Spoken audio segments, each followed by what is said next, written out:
안녕하세요. 서민워킹맘입니다. 오늘은 기관 추천 특별 공급 중에 중소기업 장기 근로자를 위한 특별 공급에 대해서 알아보도록 하겠습니다. 네, 오늘 영상은 중소기업 인력지원사업 종합관리 시스템과 주택특별공급 사업공고를 참조해서 영상을 만들었습니다. 먼저 신청 자격에 대해서 알아보겠습니다.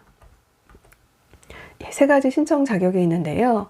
첫 번째는 과거 근무 경력 포함 중소기업 5년 이상 근무자이거나 동일 중소기업에 근무한 경우는 3년 이상의 경력이 있으면 신청이 가능합니다. 두 번째로 입주자 모집 공고일 기준 무주택 세대 구성원인 근로자는 신청이 가능하고요. 세 번째로 청약 조건에 맞는 청약 통장을 갖고 있어야 하고요. 6개월 이상 납부하고 지역별 예치금 이상 입금이 되어 있어야 합니다. 첫 번째 신청 자격인 과거 근무 경력 포함 중소기업 5년 이상을 근무했거나 동일 중소기업으로 3년 이상 근무한 경력이 있는 경우 신청이 가능한데요. 신청 대상자는 현재 중소기업에 재직 중인 근로자여야 되고요. 주의할 부분은 법인 등기부 등본에 등재된 대표이거나 이사는 신청을 할 수가 없습니다. 다만 소기업에 재직 중이면서 고용보험에 가입되어 실질적인 근로를 제공하는 이사는 신청이 가능하다고 나와 있고요. 또한 중소기업이지만 제외되는 업종이 있습니다. 부동산업, 일반 유흥주점업, 무도유흥주점업, 기타 주점업, 기타 갬블링 및 베팅업, 무도장 운영업에 종사하는 분은 신청할 수가 없다라고 나와 있습니다. 과거에 근무했거나 현재 재직 중인 회사가 중소기업인지 여부를 알 수 있는 방법은요. 중소기업 현황 정보 시스템에서 알 수가 있는데요. 중소기업 여부 알아보기라는 그런 항목이 있습니다. 대신 과거 기업이나 현재 기업이 법인 기업이거나 개인 기업일 때 일정 그 주요 정보를 넣어서 조회를 해야만 알 수가 있습니다. 두 번째 신청 자격인 입주자 모집 공고일 기준 무주택 세대 구성원인 근로자는 신청이 가능합니다. 무주택 세대 구성원의 정의에 대해서 좀 어려운 부분이 있는데요. 세대와 또 세대원으로 구성된 집단을 한 세대라고 볼 수가 있는데요. 이 세대원에 포함되는 그 사람들에 대해서 살펴보면요. 첫 번째는 주택공급 신청자, 두 번째는 주택공급 신청자의 배우자, 신청자와 배우자는 동일 주민등록표상에 등재가 되어 있든 되어 있지 않든 간에 동일 세대로 인정이 됩니다. 세 번째는 주택공급 신청자의 직계존속과 배우자의 직계존속 포함해서 같은 세대원으로 인정받을 수가 있는데요. 대신 조건은 주민등록표에 함께 등재가 되어 있어야 됩니다. 부모님, 장인, 장모님, 시부모님, 조부모님, 외조부모님이 여기에 해당이 됩니다. 네 번째는 주택공급 신청자의 직계비속, 직계비속의 배우자를 포함한다고 나와 있고요. 역시나 주민등록표에 함께 등재가 되어 있어야 합니다. 아들, 딸, 사위, 며느리, 손자, 손녀, 외손자, 외손녀가 해당이 됩니다. 그래서 세대원 전원이 주택을 소유하지 않는 상태의 세대의 그 구성원이어야만 신청이 가능합니다. 주택 청약 시 세대원의 판단 기준에 대해서 살펴보면요. 본인을 기준으로 배우자와 또 본인의 직계존속인 부모님, 조부모님, 배우자의 직계존속인 부모님, 조부모님이 동일 주민등록표상에 등재되어 있을 때 같은 세대원으로 인정받을 수가 있습니다. 그리고 본인과 배우자의 자녀나 손자녀, 또 이들의 배우자들도 포함돼서 같은 동일 세대원으로 인정을 받을 수가 있고요. 형제 자매는 아무리 같은 그 주민등록표상에 등재가 되어 있다 하더라도 같은 세대원으로 인정받을 수는 없습니다. 세 번째 신청 자격인 청약 조건에 맞는 청약 통장을 갖고 있어야지만 신청이 가능한데요. 청약 예금의 경우 가입한 지 6개월이 경과하고요. 청약 예금의 그 지역별, 면적별 예치금액 이상이 입금이 되어 있어야 합니다. 청약 부금 또한요. 가입한 지 6개월이 경과해야지 되고요. 매월 약정 납입일에 납부한 월 납입 인정액이 8호제곱미터 이하의 주택에 신청 가능한 예치금 이상 입금이 되어 있어야 됩니다. 주택청약 종합저축의 경우에도 가입한 지 6개월이 경과하고요. 지역별, 면적별 예치금액 이상이 입금이 되어 있어야 합니다. 지역별 예치금액을 살펴보면요. 청약 신청자가 거주하는 지역 기준으로요. 만약에 수원 및 경기도에 거주하고 있다라고 하면은 200만 원, 인천광역시에 거주하고 있다라고 하면 250만 원, 서울특별시에 거주하고 있다라고 하면 300만 원 금액을 예치를 해 놓으면 청약 신청이 가능합니다. 다음은 공급 대상 제외자에 대해서 알아보겠습니다. 입주자 모집 공고일 현재 주민등록표상에 무주택 세대 구성원이 아닌 자는 신청할 수가 없고요. 과거 특별 공급을 받은 자이거나 또는 같은 세대에 특별 공급을 받은 사람이 속해 있다라고 하면 신청할 수가 없습니다. 왜냐하면 특별 공급은 한 차례에 한 세대의 한 주택에만 한해서 공급이 되기 때문에 그렇습니다. 세 번째는 재당첨 제한 기간에 속한 자 및 그 세대에 속한 사람은 신청할 수가 없습니다. 청약 제한 사항에 대한 확인은 청약홈 홈페이지에서요, 마이페이지 청약 제한 사항 항목에서 확인이 가능합니다. 다음은 공고 확인 방법에 대해서 알아보도록 하겠습니다.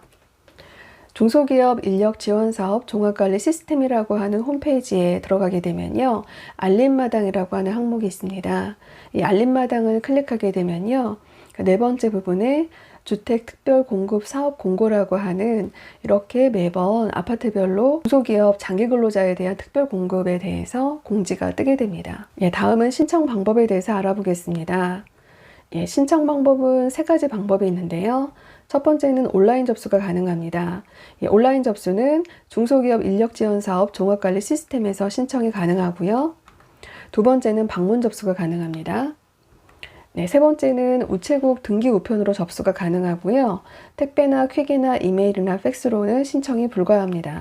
온라인 접수 방법은요, 중소기업 인력지원사업 종합관리 시스템에서 알림마당에서 해당 주택특별 공급 사업 공고가 나오게 되면요, 그 부분을 클릭을 하셔서 이런 공지를 보게 되었을 때 오른쪽 우측 상단에 신청서 작성이라고 하는 버튼이 있습니다. 그래서 신청 기간 내에 해당 버튼을 클릭해서 온라인 신청을 하시면 되겠습니다. 신청 후에는 신청 조회도 가능합니다. 그래서 신청 관리에서 클릭을 하시면 장기 근로자 주택 특별공고 신청 조회를 할 수가 있거든요. 이렇게 본인이 신청한 게 잘 접수가 되었는지 신청 조회가 가능하시고요. 다음은 유의사항에 대해서 알아보겠습니다. 온라인 접수 시 신청서 작성 후 최종 제출을 해야만 신청이 완료가 되고요. 시스템 문의는 1661-7616으로 문의를 하면 됩니다. 두 번째로 고용보험 자격 이력 내역서 또는 건강보험 자격 득실 확인서, 4대 보험 가입 내역서 각 한 부를 반드시 필수로 제출을 해야 됩니다. 세 번째로 건강보험 득실 확인서 또는 고용보험 이력 내역서, 취득일자, 상실일자를 정확하게 기재하여야만 근무연수 산정이 가능하고요. 네 번째로 현 직장, 이전 직장의 사업자 번호 확인 불가 시에는 근무 경력 인정이 안 되기 때문에 이 부분도 주의하시기 바랍니다. 다음은 배점 산정 기준에 대해서 알아보겠습니다. 배점 기준표인데요. 항목과 배점과 산정 기준에 대해서 살펴보겠습니다. 중소기업 재직기간이 60점이 배점이 되어 있고요. 현 직장 재직기간 몇 년, 이전 직장 재직기간 몇 년 이렇게 기입을 하시고 산정을 하면 됩니다. 현 직장은 1년에 대해서 3점의 점수가 부과가 되고요. 이전 직장은 1년에 대해서 2점의 점수가 부과가 됩니다. 제조 소기업의 재직 시에는 5점 배점을 더 받을 수가 있고요. 수상 경력이 있다라고 하면요, 지금 2점에서 5점까지 최대 5점 배점을 받을 수가 있습니다.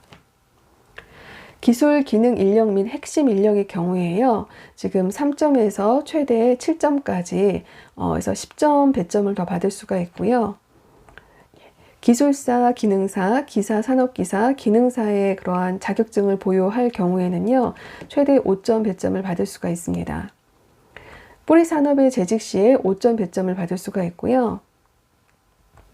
미성년 자녀 태아 포함해서 미성년 자녀 수에 따라서 1점에서 최대 5점까지 배점 받을 수가 있습니다. 재직하고 있는 회사가 주택건설 지역 내 소재하고 있거나 또는 주택건설 위치에서 반경 6km 이내에 소재한 경우에는 5점의 추가 배점을 받을 수가 있습니다. 재직기간 점수 계산 방법에 대해서 알아보면요, 현 직장은 1년에 3점, 이전 직장은 1년에 2점의 점수를 배점받게 됩니다.